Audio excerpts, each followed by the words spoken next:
Most people don't want truth. They want anesthesia.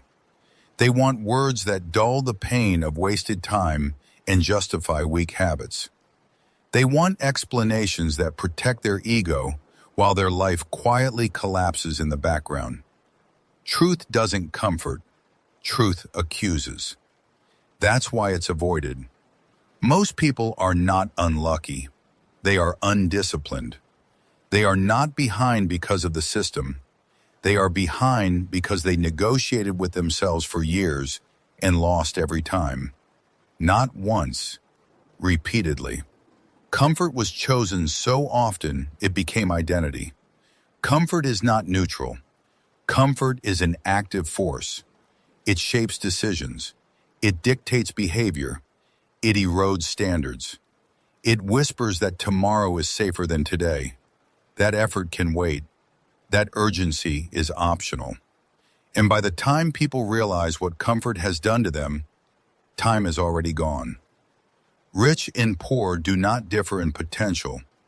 They differ in tolerance for discomfort. Poor thinking avoids friction. Rich thinking accepts it as mandatory. Poor thinking obeys emotion. Rich thinking obeys structure. Poor thinking wakes up and checks how it feels. Rich thinking wakes up and checks what must be done. Feelings fluctuate. Standards do not. A life built on feelings will always be unstable.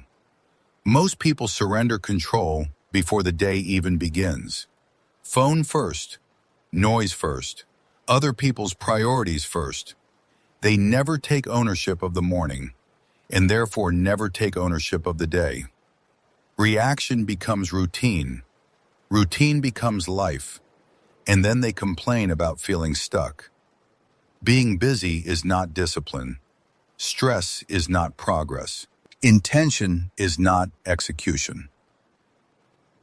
Most people mistake activity for advancement. Because real advancement requires repetition, and repetition feels boring. They would rather feel busy than be effective. Most people wait to feel ready. Ready is a fantasy. Confidence is not something you wait for. It is built by surviving action without permission from emotion. Clarity does not precede movement. It follows it. Waiting is not patience.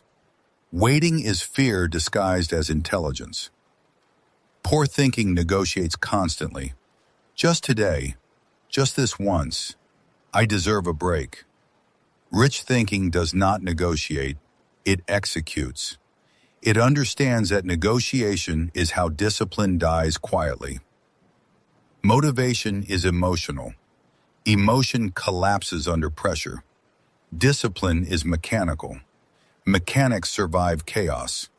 That's why motivated people quit and disciplined people continue.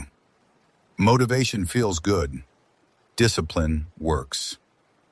Most people cannot tolerate boredom. They require stimulation to feel alive. Silence terrifies them because silence forces confrontation with wasted time. That's why distraction is addictive. It delays awareness. It delays responsibility. Boredom is not a problem. Boredom is the entry fee. Repetition is boring. Consistency is boring. Discipline is boring. That is exactly why it produces results. Anything exciting is crowded. Anything boring is empty. Empty is where progress happens. Poor thinking consumes to escape discomfort. Rich thinking invests to eliminate it later. Poor thinking wants relief now. Rich thinking accepts pressure now to buy leverage later. One chooses comfort, the other chooses control. Most people are not exhausted because they work too hard. They are exhausted because they live without structure. Chaos drains energy. Lack of routine drains focus. Weak habits drain confidence. Discipline restores energy because it removes decision fatigue. People love to rename avoidance. They call it self-care.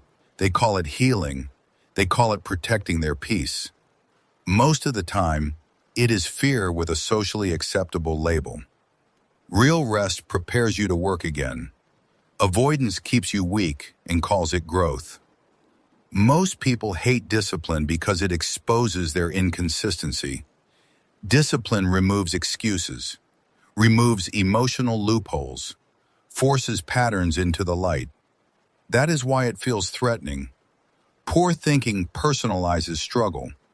Why is this happening to me? Rich thinking normalizes it. Of course this is hard. One builds identity around pain. The other uses pain as data. Everyone is tired. Everyone feels pressure. Everyone has problems. But only some people make those things their personality. Poor thinking bonds over suffering. Rich thinking bonds over progress. Most people want results without repetition, outcomes without habits, change without identity, death. But identity only changes when behavior repeats long enough to become normal. Understanding does nothing. Execution rewires. Growth is invisible before it becomes undeniable. Seeds grow underground. No applause, no feedback, no validation. Most people quit there and call it realism. Realism is often just fear wearing logic. Time does not negotiate. Time does not care about intention. Time only records behavior. Comfort today steals freedom tomorrow. Discipline today buys options later. There is no balance. There is only trade-off. Most people don't fail because they aim too high. They fail because they lived without standards and expected a life that requires them. That expectation is delusion. This is not motivation. Motivation fades. This is exposure. Exposure to habits. Exposure to patterns. Exposure to quiet decisions that shape your future more than any big choice ever will. Most people will stop listening here because the truth threatens the identity they built to survive mediocrity. But if you're still here, it means something inside you is uncomfortable. That discomfort is not an enemy. It is the signal. Discipline does not care how you feel. The future does not wait for readiness. And regret does not ask permission before arriving. This is not harsh. It is accurate.